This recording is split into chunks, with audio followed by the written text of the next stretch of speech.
Hello students, welcome back to my channel Shubham lecturer. आज का ये वीडियो उन सभी स्टूडेंट्स के लिए है जो इस बार 12th में हैं और जिनको बोर्ड एग्जाम 2023 देना है। तो जितने भी हमारे छात्र 2023 बोर्ड एग्जाम देने वाले हैं वो आज के इस वीडियो को शुरू से लेकर लास्ट तक देखेंगे, क्योंकि आपके पास अब ज्यादा समय नहीं है। अब आपको उन सभी महत्वपूर्ण प्रश्नों को पढ़ना होगा जो आपके बोर्ड एग्जाम के लिए सबसे ज्यादा इंपॉर्टेंट है। तो आज का ये वीडियो क्लास 12 हिंदी का सबसे इंपॉर्टेंट वीडियो है और जितने भी हमारे छात्र 16 फरवरी को हिंदी का पेपर देने वाले हैं वो इस वीडियो को बहुत ही ध्यान से समझेंगे, क्योंकि इस वीडियो में जितने भी क्वेश्चन मैं बताऊंगा आप प्रीवियस ईयर पेपर उठाकर देख लीजिए। 2 से 3 बार हर एक क्वेश्चन आ चुके हैं, क्योंकि अब बोर्ड एग्जाम नजदीक आ चुका है तो आपको वो क्वेश्चन बताना होगा मुझे, ताकि आपकी तैयारी अच्छे से हो और आप टॉपर बन सके। आप हिंदी में 100 में 95 प्लस मार्क ला सके। और कोई बड़ी बात नहीं है, कमजोर से कमजोर छात्र भी हिंदी में 100 में 92 95 लेकर आए हैं, क्योंकि हिंदी में बहुत सारे टॉपिक रिपीटेड होते हैं। तो आज के इस वीडियो में हम क्लास 12 हिंदी के 7 महत्वपूर्ण टॉपिक को एक ही वीडियो में पढ़ेंगे, यानी कि एक नहीं दो नहीं, पूरे 7 टॉपिक एक ही वीडियो में, ठीक है। और इसमें उन क्वेश्चन को पढ़ेंगे जो बोर्ड परीक्षा में हर साल आते हैं। देखिए कौन कौन से टॉपिक पढ़ेंगे पहले इसको समझ लीजिए, ठीक है। इसको समझने से पहले आप लोग वीडियो को लाइक कर दीजिएगा। जितना ज्यादा लाइक आएगा उतनी ज्यादा वीडियो मैं आपको प्रोवाइड कराऊंगा, मैराथन क्लासेस। और चैनल पर नए चैनल को भी सब्सक्राइब कर लीजिएगा। देखिए सबसे पहला टॉपिक होगा मुहावरे एवं लोकोक्तियां। दूसरा है संधि विच्छेद, सबके हम 3-3 क्वेश्चन पढ़ेंगे। तीसरा है विभक्ति और वचन। चौथा टॉपिक है शब्द युग्म। पांचवा है शब्द अर्थ। छठवां टॉपिक है अनेक शब्दों के लिए एक शब्द। और सातवां है वाक्य संशोधन। 7 टॉपिक हैं, एक टॉपिक के 3 क्वेश्चन, टोटल 21 क्वेश्चन, बहुमूल्य क्वेश्चन, ठीक है। तो चलिए वीडियो को स्टार्ट करते हैं। सबसे पहला टॉपिक हम पढ़ेंगे मुहावरे एवं लोकोक्तियां। चलिए स्टार्ट करते हैं। तो देखिए स्टूडेंट, सबसे पहला टॉपिक है मुहावरे एवं लोकोक्तियां। इसमें हमें क्या करना होता है, कुछ है नहीं इसमें। मुहावरे एवं लोकोक्तियों में आपको क्वेश्चन दिया रहेगा, जो ब्लैक से लिखा है ये वाला दिया रहेगा, अंत बिगाड़ना, इसका अर्थ लिखना है और वाक्य प्रयोग करना है, बस कुछ नहीं है। 2 नंबर फ्री में होते हैं, फ्री में रखे होते हैं, और आप लोग ये भी नहीं ला सकते हैं। क्यों नहीं लाते? क्योंकि आप क्वेश्चन नहीं सॉल्व करते हैं। टॉपर बनना है भैया तो पढ़ना पड़ेगा, अब समय नहीं है आपके पास, क्योंकि you have to be topper in 2023 board exam, ठीक है। तो देखिए फर्स्ट क्वेश्चन है अंत बिगाड़ना। तो सबसे पहले इसका अर्थ लिखना होगा अंतिम दिनों में बुरा करना, ठीक है। इसका मतलब क्या होगा, अब इसको वाक्य प्रयोग कीजिए, ठीक है। ऐसे हेडिंग डालेंगे। देखिए ये येलो कलर मत यूज कीजिएगा, रंग बिरंगा संसार नहीं है बोर्ड एग्जाम में। ब्लू एंड ब्लैक पेन का यूज करना है, रेड येलो ये सब मत यूज कीजिएगा, ठीक है, नहीं तो नंबर कट जाएगा। देखिए अंत बिगाड़ना, इसका मतलब होगा अंतिम दिनों में बुरा करना। देखिए पंकज की नौकरी तो जाने ही वाली थी, रुपयों की हेरा फेरी करके उसने अपना अंत बिगाड़ लिया, यानी कि उसने अंतिम दिनों में भी बुरा कर दिया। तो देखिए अंत बिगाड़ना इस वाक्य में आ चुका है, बिल्कुल सही होगा। तो वाक्य प्रयोग का मतलब है आपका क्वेश्चन आपके वाक्य में आना चाहिए, बस सही हो जाएगा। कोई जरूरी नहीं है कि आप यही वाला वाक्य लिखें, आप पंकज के जगह पर रमेश महेश भी लिख सकते हैं, कोई प्रॉब्लम नहीं, ठीक है।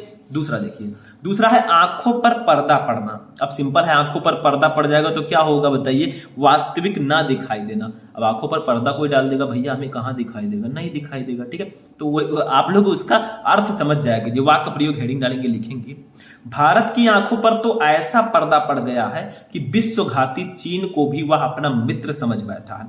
यानी कि भारत की आंखों पर ऐसा पर्दा पड़ गया है कि वह विश्वघाती चीन को भी अपना मित्र समझ बैठा है। तो पर्दा पड़ना इसमें आ गया है। देखिए इस वीडियो को बनाने का मकसद किसी देश के बारे में मेरा नहीं है, ये वाक्य प्रयोग मैं कर रहा हूं, ठीक है, ताकि आप लोग कर सकें एग्जाम में जाकर।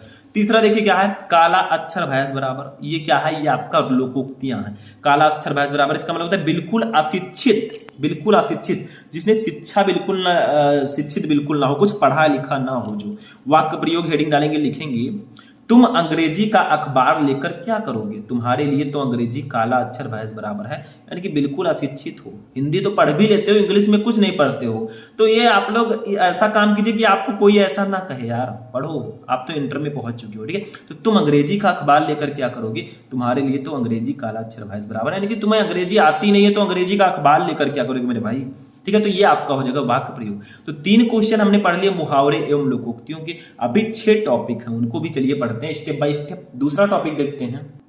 अब देखिए दूसरा टॉपिक हमारा है संधि विच्छेद। संधि विच्छेद में क्या होता है, कुछ नहीं, इसमें आपको क्या करना होता है, सही संधि विच्छेद चूज करना होता है, ऑब्जेक्टिव टाइप रहेगा।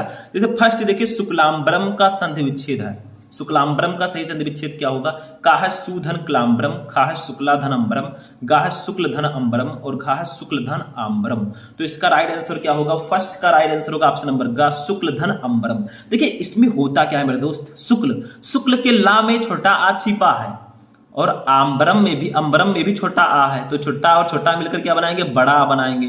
तो शुक्ल प्लस आ इक्वल टू शुक्ला, तो शुक्लांबरम ये हो जाएगा। ठीक है, एक ट्रिक बता रहा हूं। दूसरा देखिए, रविंद्र का संधि विच्छेद, रविंद्र का सही संधि विच्छेद क्या होगा? रवि धन इंद्रा, खा है रवि धन इंद्रा, गा है रवि धन इंद्रा, घा है रवि धन इंद्रा। सब पढ़ने में सेम है, पढ़ने में आप डिफरेंस नहीं जान पाएंगे। इसका आंसर होगा रवि धन इंद्रा। देखिए छोटी ई और छोटी ई, देखिए छोटी ई और छोटी ई, रवि में छोटी ई है, इसमें भी छोटी है, ये दोनों मिलकर बड़ी ई बना लेंगे। बस हो गया। समझिए, चीजों को समझने का प्रयास कीजिए यार, क्योंकि टाइम आपके पास नहीं है और बहुत सिंपल है। हिंदी तो बहुत सिंपल है, आप लोग चुटकियों में जाकर सॉल्व कर लेंगे। थोड़ा स्टडी आपको करना पड़ेगा।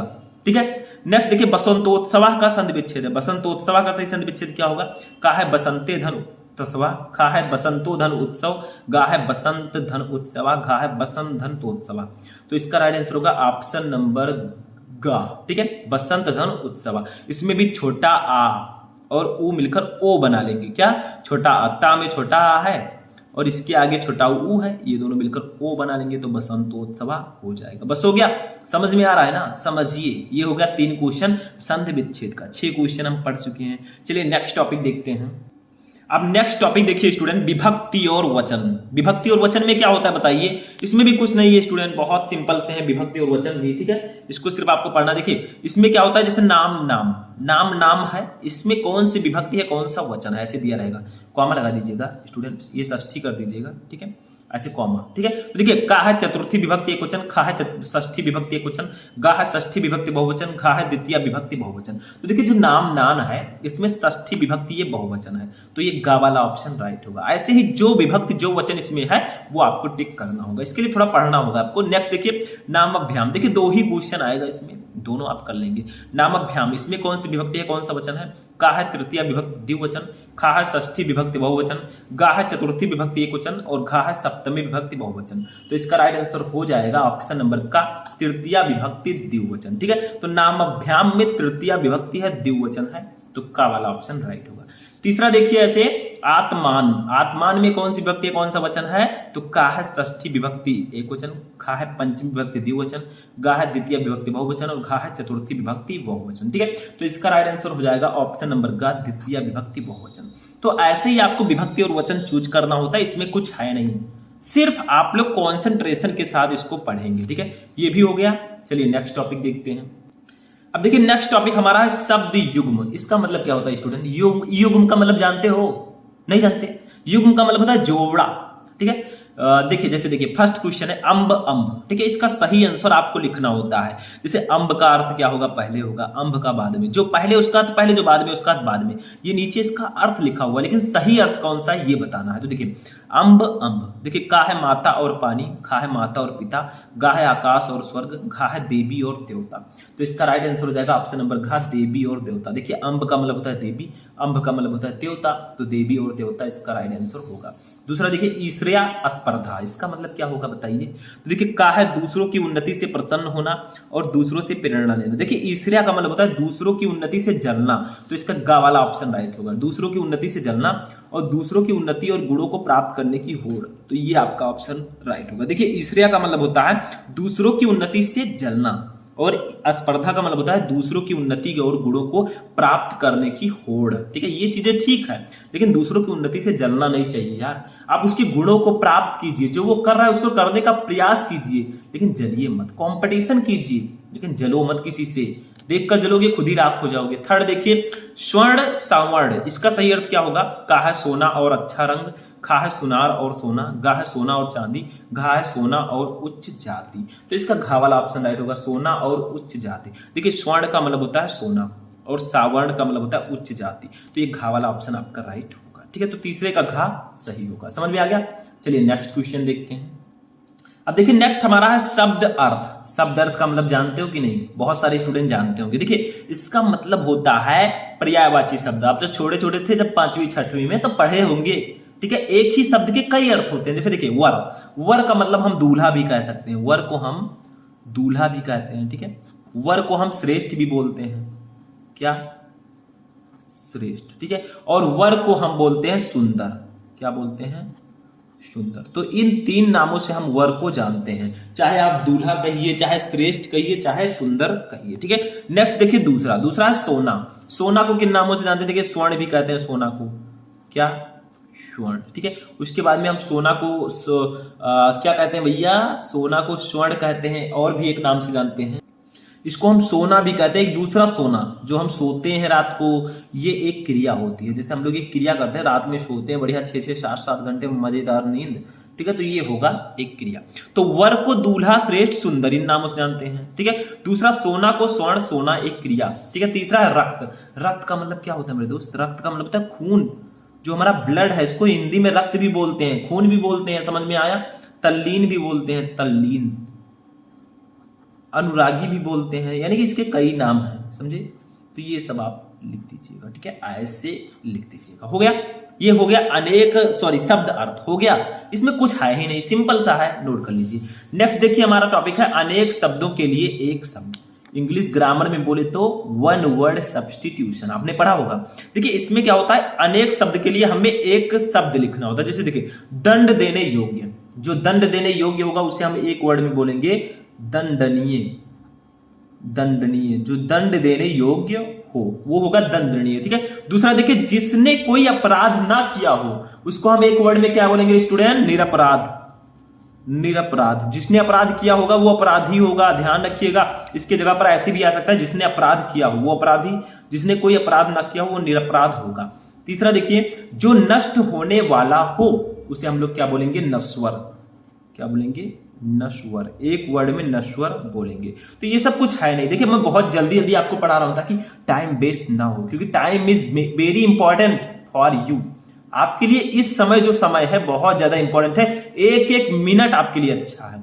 चाहे आप इसी समय को सोना बना दें और चाहे सोने में गुजार दें, वो आपके ऊपर डिपेंड है, आप करना क्या चाहते हैं। If you want to be a topper, if you have to study more than more, ठीक है, आपको ज्यादा से ज्यादा स्टडी करना होगा। चलिए नेक्स्ट टॉपिक देखते हैं, जो कि हमारा लास्ट टॉपिक होगा, 7वां टॉपिक। अब देखिए स्टूडेंट हमारा लास्ट टॉपिक है वाक्य संशोधन। इसका मतलब क्या होता है, मतलब वाक्य में अगर कोई गलती है उसको सही करके लिखो, ये वाक्य संशोधन होगा। जैसे देखिए मैं केवल इतना ही चाहता हूं, इसमें गलती क्या, देखिए मैं, आप आगे मत लिखिए, इसको इस प्रकार से लिखिए, केवल मैं इतना ही चाहता हूं, ही चाहता हूं, ठीक है। तो केवल मैं इतना ही चाहता हूं, अब ये सही होगा। तो इसमें छोटी छोटी गलतियां होंगी, सही करके लिखो, नंबर ले जाओ, फ्री है, ठीक है। दूसरा देखिए वह कुर्सी में बैठा है। अब देखिए कोई कुर्सी में बैठ सकता है, नहीं बैठ सकता यार, कुर्सी पर रहना चाहिए यहां पर। तो वह कुर्सी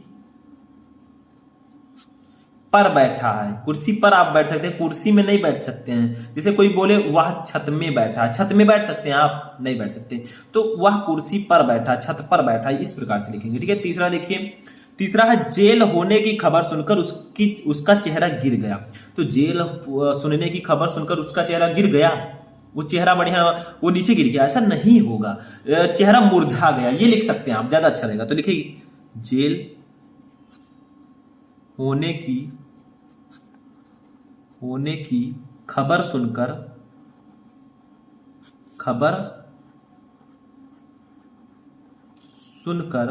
उसका चेहरा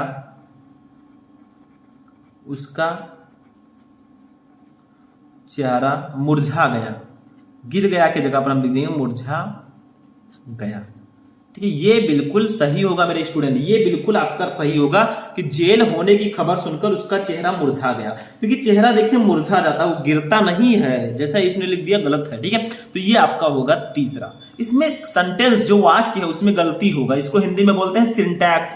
आपने इंग्लिश ग्रामर में सिंटैक्स भी आप पढ़ रहे होंगे, उसको ही बोलते हैं हम वाक्य संशोधन। इसमें हिंदी में वाक्य दिया रहेगा उसमें गलती रहेगी, उसमें इंग्लिश में दिया रहता था उसमें गलती रहती थी, ठीक है। तो ये था आपका क्लास 12 हिंदी व्याकरण के 7 सबसे इंपॉर्टेंट टॉपिक। देखिए हिंदी में सब कुछ तो फिक्स है कि हाँ बहुत सारी चीजें फिक्स है कि यही आएंगी, लेकिन हिंदी व्याकरण के क्वेश्चन फिक्स नहीं होते, इसमें क्या दे दिया जाए कोई पता नहीं। तो इस प्रकार से मैंने आपको 7 टॉपिक्स बताए, मुहावरे, लोकोक्तियां, संधि विच्छेद, विभक्ति, शब्द युग्म, शब्द अर्थ, अनेक शब्दों के लिए वाक्य संशोधन, ठीक है, ये सब मैंने बताया। तो ये बहुत ही इंपॉर्टेंट वीडियो था। तो आज का ये वीडियो यहीं पर फिनिश होता है। आप लोग इस वीडियो को लाइक कर दीजिएगा, चैनल पर नए चैनल को भी सब्सक्राइब कर लीजिएगा। तो चलिए मिलते हैं नेक्स्ट वीडियो में नेक्स्ट टॉपिक के साथ, तब तक के लिए जय हिंद।